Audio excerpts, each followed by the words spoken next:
Bienvenue dans cet espace audio dédié au transit de Neptune en Bélier du 30 mars 2025 au 24 mars 2039. Heureuse de vous retrouver, j'espère que vous allez bien. Neptune quitte donc le signe des Poissons ce 30 mars à 8h40. Il y résidait depuis avril 2011. Ce changement de signe est aussi un changement de cycle, puisque l'entrée de la planète en Bélier ouvre un nouveau cycle neptunien de 164 ans. Il s'agit donc d'un événement planétaire majeur que toutes les générations vivant sur Terre n'ont pas la chance de connaître. Le dernier séjour de Neptune en Bélier s'est étendu de 1861 à 1874.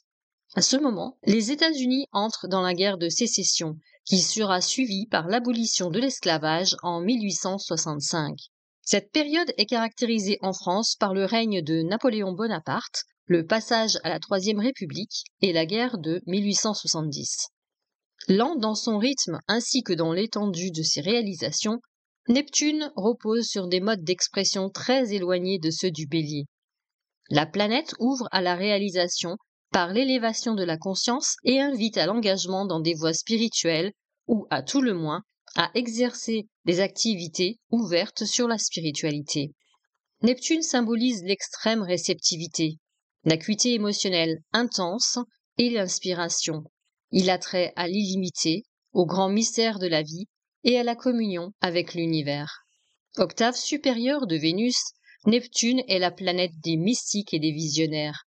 Il décuple l'intensité affective par la dévotion, l'empathie, le don de soi et la compassion. Neptune facilite le lien à l'invisible. De ce fait, il est aussi souvent considéré de manière un peu péjorative comme la planète du flou, du rêve, voire de l'illusion, de la confusion, voire de la manipulation et du mensonge. Neptune enveloppe plutôt qu'il ne provoque. Il agit dans le brouillard de l'ambiance et de l'atmosphère qu'il crée par sa présence. Son influence sur l'humain est douce et profonde. À l'image de l'eau des océans, c'est par vagues successives qu'avec le temps, il transforme l'individu et la société.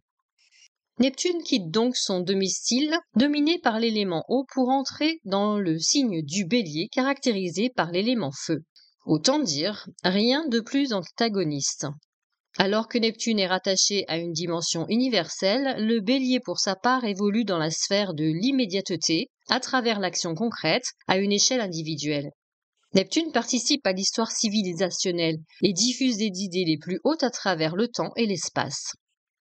Le Bélier est le signe de l'action menée avec audace et témérité. Il relève les défis. Alors que l'espace-temps se dilue et se déploie avec Neptune, il se rétracte et se condense avec l'énergie du Bélier. Si le combat collectif n'est pas absent de la dimension neptunienne, il se mène avec une stratégie radicalement différente de celle de Mars, planète maîtresse du signe du Bélier et dieu de la guerre.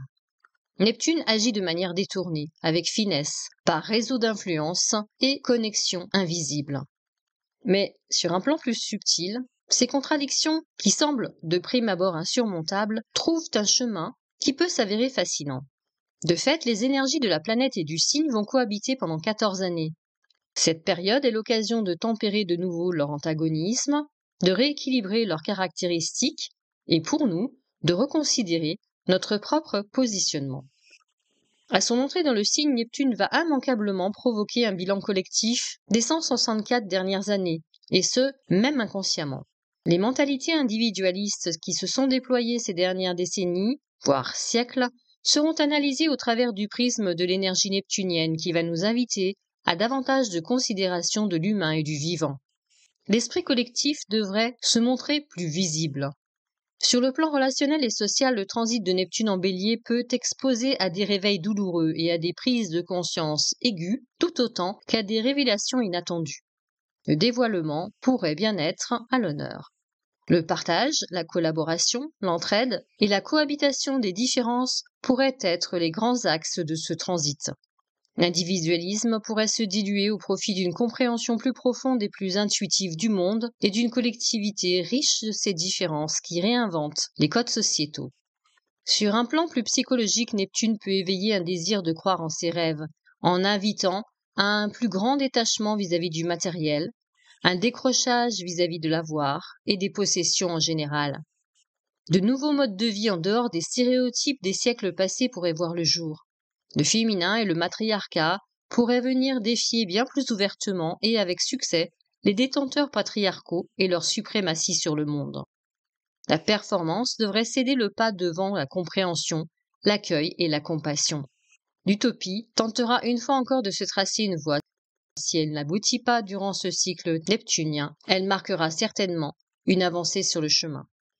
Il faut dire que la configuration générale du thème de ce 30 mars 2025 est très particulière, très différente de la carte du 13 avril 1861. Un alignement planétaire exceptionnel a en effet lieu en ce moment dans cette zone zodiacale entre le milieu du signe des Poissons et de celui du Bélier. Au 30 mars, il réunira sur une quinzaine de degrés Saturne, le nœud nord, Vénus et Mercure en rétrogradation, Neptune et le Soleil. La Lune se trouvera elle aussi dans le signe du Bélier, sur le 21e degré, à 1 degré de Chiron. Cette configuration exceptionnelle, avec une conjonction très étroite entre 5 éléments, 4 planètes et un point majeur, incluant Neptune et Vénus, est d'une grande puissance. Dans ce contexte, les rétrogradations mercuriennes et vénusiennes apportent une dimension individuelle à cet événement collectif majeur. En effet, Mercure et Vénus sont passés sur le 0 degré Bélier début février pour Mercure et début mars pour Vénus. Ce point représente symboliquement la fin d'une ère et le commencement d'une autre, le changement de paradigme, mais aussi l'initiation et la création. Mercure et Vénus passeront en tout 3 fois sur ce point. Ces passages accompagnent l'entrée de Neptune en Bélier, comme une escorte de 2 planètes individuelles majeures en ce début de nouveau cycle neptunien de 164 ans. À ce moment précis, Mercure ne se situera d'ailleurs qu'à quelques dixièmes de degré d'écart de Neptune. Selon moi, cette escorte, à la fois concrète et symbolique, marque l'implication et l'intrication de l'individuel et du collectif dans cet événement. Chaque thème personnel est donc beaucoup plus impacté en fonction des maisons concernées comme toujours, mais aussi des aspects formés par la conjonction avec Vénus et Mercure en natal. D'autre part, la présence de Saturne et du nœud nord procure une dimension structurante de long terme à cet événement. Le passage de Saturne en Bélier à son tour le 25 mai et la danse qu'il effectuera en conjonction à Neptune tout au long de l'année renforcent les opportunités de structuration à long terme grâce aux énergies de ce nouveau cycle.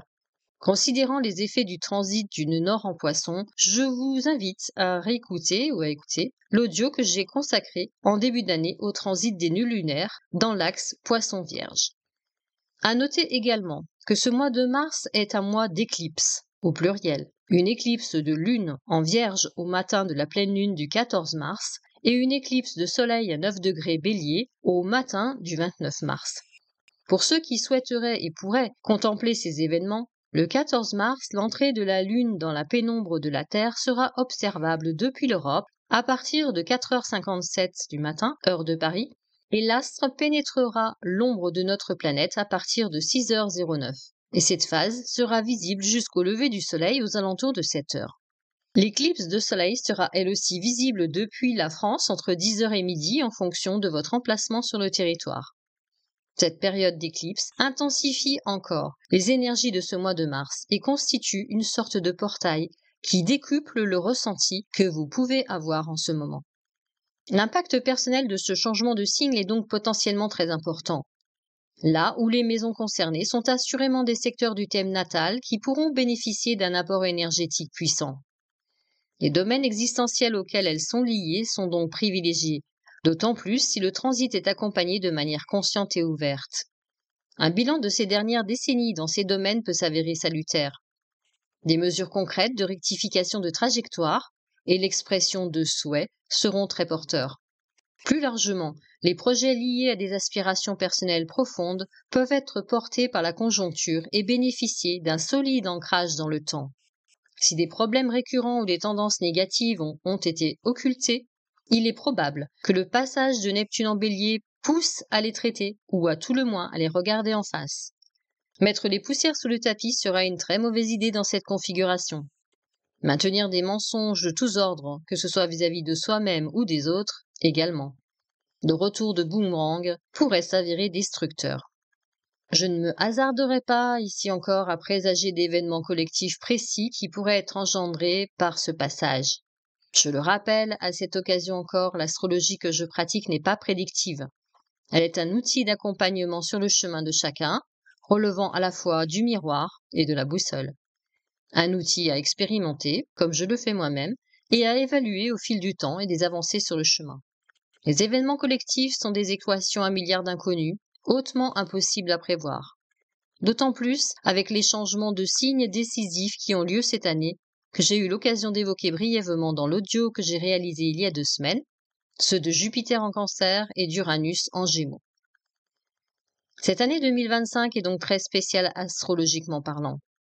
Si nous n'avons pas la main sur les aspects mondiaux, nous l'avons sur nos existences. Et nos choix, nos positionnements personnels et relationnels finissent toujours par impacter à long terme le collectif. Nous pouvons être le changement que nous voulons voir advenir, ainsi que le disait Gandhi. Chaque geste personnel contribue à l'ensemble, ne l'oublions pas. Notre présence au monde n'est pas insignifiante, loin de là, et l'orientation consciente de nos existences est un élément structurant de ce que sera le monde dans 164 ans, et au-delà. Je vous remercie de votre écoute et de votre fidélité. Prenez bien soin de vous. À très bientôt.